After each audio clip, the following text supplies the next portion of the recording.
Bonjour, je vous fais ici une nouvelle vidéo. Dans cette vidéo, nous allons apprendre à multiplier un nombre par une fraction. Donc dans le cahier de leçon, à la suite, on écrit grand 2, multiplication d'un nombre par une fraction. On va ensuite écrire la règle. Prendre une fraction d'un nombre revient à multiplier cette fraction par ce nombre. Exemple, pour prendre 2 cinquièmes de 60, on calcule 2 cinquièmes fois 60.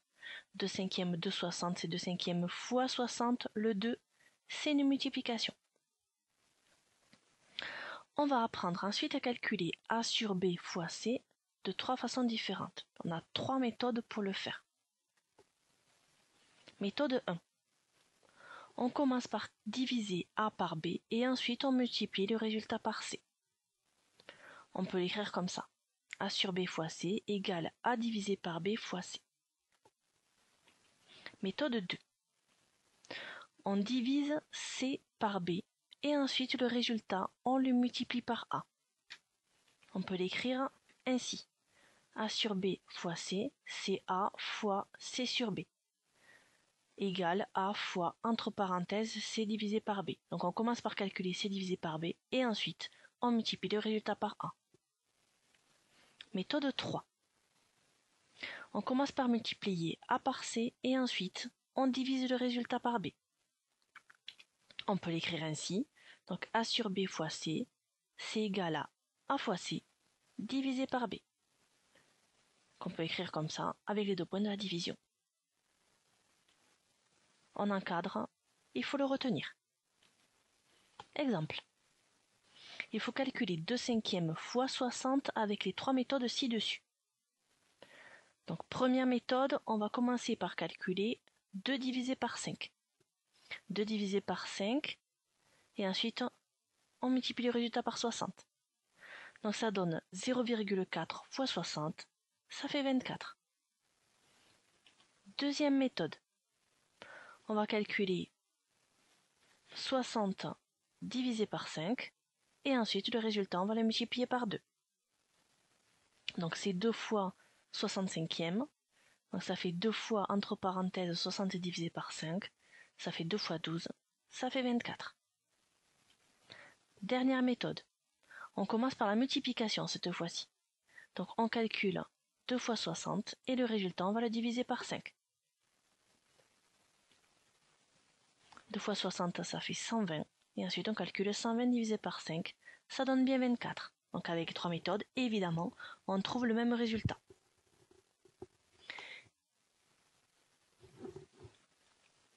Remarque, quelle que soit la méthode utilisée, on divise toujours par le dénominateur de la fraction. Ici, on divise par 5, on divise par 5, on divise par 5. Dans les 3 méthodes, on divise par 5. Exemple. On va calculer chacun des calculs suivants en choisissant la méthode la plus simple. On a 3 calculs, on va les calculer tous les 3 en choisissant la méthode la plus simple. Donc là, il va falloir bien observer. Grand A, c'est 12 divisé par 3 fois 8. Alors, la première chose, c'est regarder le dénominateur. Et on va regarder si on a un des deux nombres là, qui est dans la table de 3. Vu que 12, il est dans la table de 3, 12 tiers, ça va être facile à calculer. Et du coup, on va commencer par calculer 12 divisé par 3. Et ensuite, on multipliera le résultat par 8. 12 divisé par 3, ça fait 4. Et du coup, grand A, c'est 4 fois 8. Et 4 fois 8, ça fait 32. On passe maintenant au calcul suivant. B, c'est 5 divisé par 4, ou 5 quarts, fois 24. Alors, le dénominateur, c'est 4. Donc on va regarder si on a un des deux nombres qui est dans la table de 4. 5 n'est pas dans la table de 4. Donc c'est pas très intéressant de commencer par calculer 5 divisé par 4. Même si ici il n'y a pas de problème puisque la division se termine. Ici, le plus intéressant, c'est de remarquer que 24, il est dans la table de 4. Et du coup, on va commencer par calculer 24 divisé par 4. Qu'on peut écrire. Du coup, B, on peut l'écrire 5 fois 24 quarts. Donc c'est 5 fois 6, puisque 24 divisé par 4, ça fait 6. Et du coup, ça donne 30. Le C. Le C, c'est 80 divisé par 24 fois 30. au 80 24e au x30. Alors, le dénominateur, c'est 24. 80, il n'est pas dans la table de 24. 30, il n'est pas dans la table de 24 non plus. Et du coup, on va commencer par effectuer la multiplication en premier. Donc, on peut transformer l'écriture et dire que c'est 80 x 30 divisé par 24. 80 x 30, ça fait 2400. Et du coup, C est égal à 2400 divisé par 24. Et ça, c'est facile. Ça fait 100.